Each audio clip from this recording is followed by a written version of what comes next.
ఎందుకంటే ఇక్కడ ఒక నెగిటివ్ వస్తున్నా లేదా ఒక కర్మది ఏదైనా డిస్కంఫర్ట్ వస్తున్నా అది మన ఎదుగుదలకే. ఎందుకంటే అక్కడ ఒక గిఫ్ట్ ఉందనుకోండి, ఆ గిఫ్ట్ చుట్టూ ర్యాపింగ్ ఎలా అయితే ఉంటుందో కష్టం చుట్టూ పెట్టి మధ్యలో పెడతాడు. It's test. So you have to unwrap it. అది నాకు కష్టం ఉంది అని కంప్లైంట్ చేస్తే ఎలాగా?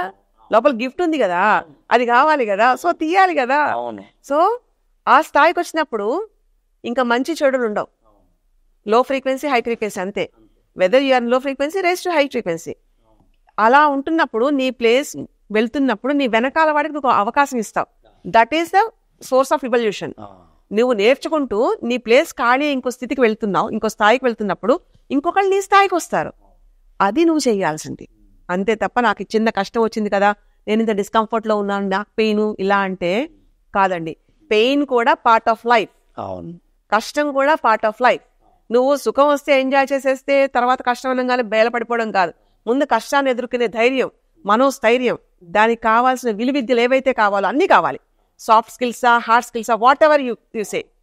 అది పురాణాల నుంచి తీసుకుంటావా, ప్రత్యక్షంగా నీ ఎక్స్పీరియన్స్ నుంచి తీసుకుంటావా, లేకపోతే ఇంకొకరిది వింటావా, your choice. But this is the battle you have to be.